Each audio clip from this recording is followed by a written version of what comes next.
Hello and welcome back to my channel Ease Neat with me. Today I am here with the topic Mechanism of Hormone Action of the chapter Chemical Coordination and Integration. पहले मैं कुछ basic point बता दूंगी, उसके बाद मैं आप लोगों के लिए लिख के भी लाई हूँ और एक चार्ट भी बनाया है जो कि आप लोगों के लिए बहुत बहुत हेल्पफुल रहेगा. मैं स्टार्ट करना चाहूँगी बेसिक पॉइंट से. हमारा जो बॉडी है उसमें क्या होता है, कुछ नॉन न्यूट्रिटिव केमिकल्स जो है रिलीज होते हैं जिन्हें क्या बोलते हैं, हार्मोन कहते हैं. और ये हार्मोन जो है वो इंटरसेल्यूलर मैसेंजर की तरह काम करते हैं. हमारे बॉडी में बहुत सारे ग्लैंड्स होते हैं जो हार्मोन रिलीज करते हैं. And you all know that these glands are endocrine in nature. जब हार्मोन रिलीज होते हैं तब वो हार्मोन एक्सेप्टर से बाइंड करते हैं और फॉर्म क्या करते हैं, एक हार्मोन रिसेप्टर कॉम्प्लेक्स फॉर्म करते हैं. Most important point to remember जो है इज दैट कि each receptor is specific to one hormone only and hence receptors are specific. ये पॉइंट आप ज़रूर से याद कर लेना कि हार्मोन जो है स्पेसिफिक होता है. अब आगे बढ़ते हैं. ये जो हार्मोन रिसेप्टर कॉम्प्लेक्स फॉर्म होता है वो कुछ बायोकेमिकल चेंजेस कर जाता है टारगेट टिश्यू में और अपना फंक्शन जो है वो रेगुलेट करता है. हार्मोन जो है वो डिफरेंट ग्रुप्स में डिवाइड होते हैं उनके केमिकल नेचर की वजह से. जैसे कि पहले तो डिवाइड करने का रीजन जो है कि हार्मोन्स को बेसिकली दो ग्रुप में डिवाइड कर सकते हैं, एक लिपिड सोल्यूबल और एक वाटर सोल्यूबल. जैसे कि पता ही है हमारे सेल्स में क्या होता है, मेम्ब्रेन होता है जो कि लिपिड बाइलेयर है, ठीक है.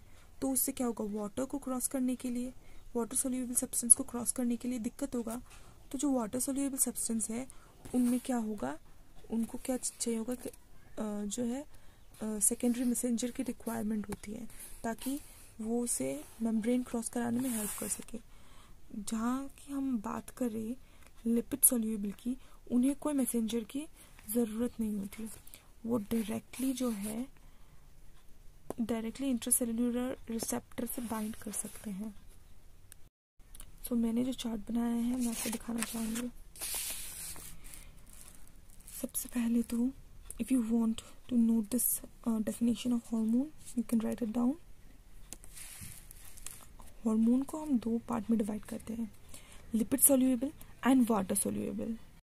जैसा कि लिपिड सोल्यूबल जो है उसे कोई सेकेंडरी मैसेंजर का रिक्वायरमेंट नहीं होता है क्योंकि जो मेम्ब्रेन है वो लिपिड बाइलेयर ही होता है, तो ये इजीली पास कर सकता है मेम्ब्रेन से. तो लिपिड सोल्यूबल में दो टाइप्स के हार्मोन होते हैं, एक स्टेरॉयड हार्मोन और एक थायराइड हार्मोन. जैसे स्टेरॉयड हार्मोन में क्या क्या आएगा, वो सारे हार्मोन्स जो कि ओवरीज से रिलीज होते हैं, टेस्टिस से रिलीज होते हैं और एड्रिनल कॉर्टेक्स से रिलीज होते हैं.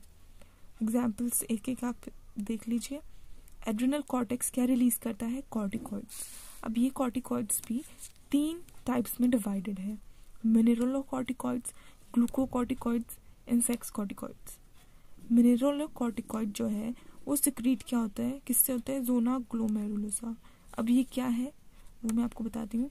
जो हमारा एड्रिनल कॉर्टेक्स है वो जो है तीन पार्ट में डिवाइड होता है, जोना ग्लोमेरुलोसा जो कि आउटर लेयर होता है, जोना फेसिकुलेटा जो कि मिडिल लेयर होता है, जोना रेटिकुलरिस जो कि इनर होता है.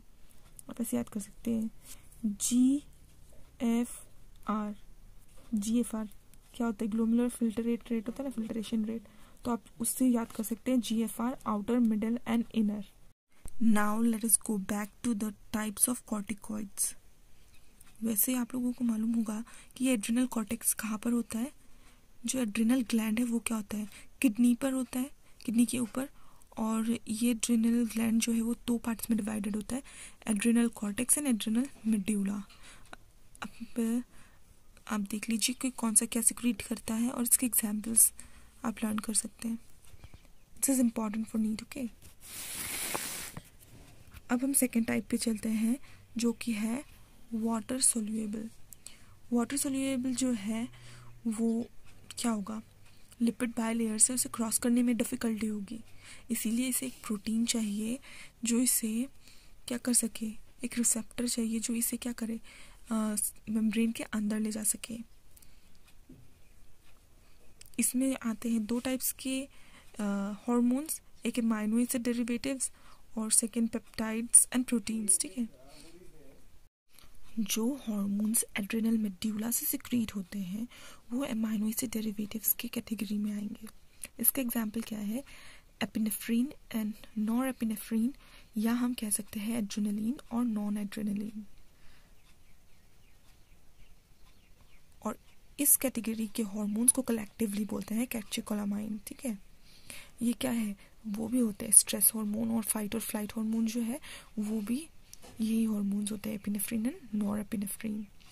अब पेप्टाइड्स एंड प्रोटीन्स, ये सारे हार्मोन्स कौन से होते हैं, जो कि पिट्यूटरी, हाइपोथैलेमिक और पेनक्रिएटिक हार्मोन्स होते हैं, वो इनके एग्जाम्पल्स होते हैं।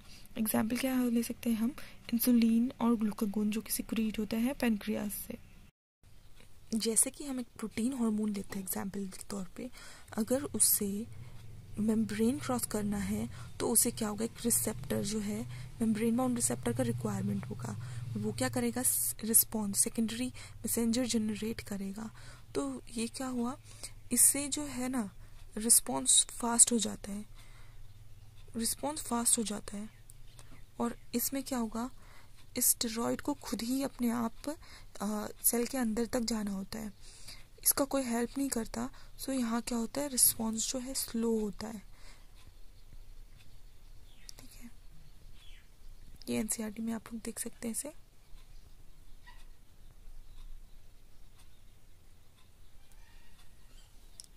इसे भी मैंने अच्छी तरीके से हार्मोन को डिवाइड कर दिया ग्रुप्स में, और कौन से पिट्यूटरी होंगे, कौन से स्टेरॉइड होंगे, ये सब मैं आपको बता चुकी हूँ। Hope it will help you. If it helps you, please like, share and subscribe and support me. Thank you.